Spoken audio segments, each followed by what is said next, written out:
Hello बच्चों, आइए देखते हैं एक प्रश्न। सिद्ध कीजिए कि यहाँ पे कोष्टक में b प्लस सी कॉमा ए कॉमा कोष्टक में c प्लस ए कॉमा बी और कोष्टक में a प्लस बी कॉमा सी बिंदु संरेख है। हमें क्या करना है, इसको सिद्ध करना है कि ये बिंदु संरेख है। तो यहाँ पे सबसे पहले तो हम क्या करेंगे, मुख्य अवधारणा लिखेंगे। मुख्य अवधारणा, तो ये क्या होगा इस प्रश्न के लिए, तो देखिए कह रहा है कि बिंदु संरेख है, इसके मतलब ये तीनों बिंदु एक ही रेखा पर स्थित है। तो जब तीनों बिंदु एक ही रेखा पर स्थित है तो इससे बनने वाले त्रिभुज का क्षेत्रफल क्या होगा, शून्य होगा, क्योंकि त्रिभुज तो बनेगा नहीं। और हमें पता है कि त्रिभुज का क्षेत्रफल क्या होता है। देखिए यहाँ पे आपका a है और ये b है और ये c है। इसका निर्देशांक x1 कॉमा y1 और इसका निर्देशांक x2 कॉमा y2 और इसका निर्देशांक x3 कॉमा y3 है। तो इससे बनने वाले त्रिभुज का क्षेत्रफल क्या होगा, त्रिभुज ए बी सी का क्षेत्रफल ये हो जाएगा 1/2। और यहाँ पे क्या हो जाएगा, मापांक में x1 कोष्टक में y2 माइनस y3 और प्लस क्या हो जाएगा x2 कोष्टक में y3 माइनस y1 और प्लस x3 कोष्टक में y1 माइनस y2 और ये क्या हो जाएगा, आपका मापांक बंद हो जाएगा। अब हम क्या करेंगे, दिए गए प्रश्नों को हल करेंगे। तो यहाँ पे जो बिंदुएं दिए गए हैं उसको लिख ले। देखिए यहाँ पे x1 कितना दिया गया है, ये दिया गया b प्लस सी। x2 कितना दिया गया है, c प्लस ए और x3 कितना दिया गया है, a प्लस बी और यहाँ पे y1 कितना दिया गया, a दिया, तो y2 कितना हो जाएगा, b हो जाएगा और y3 आपका c हो जाएगा। अब हम क्या करेंगे, यहाँ पे त्रिभुज का क्षेत्रफल निकाल लेते हैं। तो त्रिभुज का क्षेत्रफल क्या हो जाएगा, ये हो जाएगा 1/2।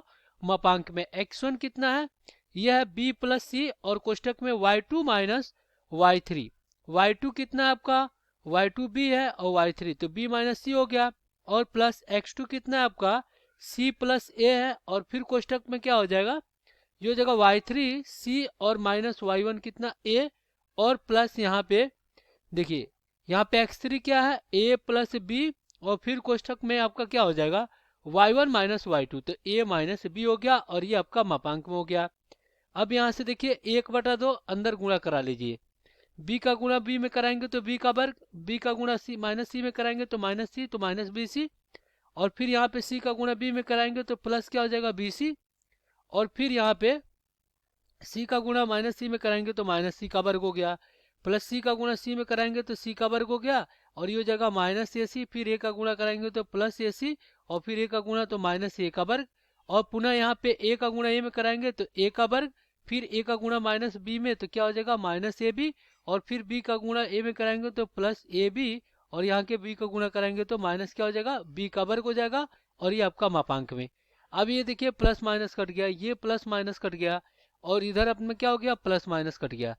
अब यहाँ पे देखिए b प्लस माइनस ए भी है, ये भी कट गया।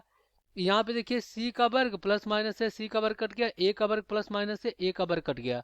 तो इस प्रकार त्रिभुज का क्षेत्रफल क्या आ जाएगा 1/2 गुणे 0। तो यहाँ से अपना क्या आ गया, तो यहाँ पे त्रिभुज का क्षेत्रफल कितना आ गया, ये 0 आ गया। तो इस प्रकार हम कहेंगे कि अतः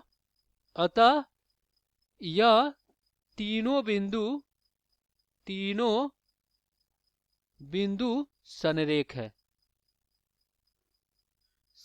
है। आशा करते हैं बच्चों ये प्रश्न आपको समझ में आया होगा। धन्यवाद।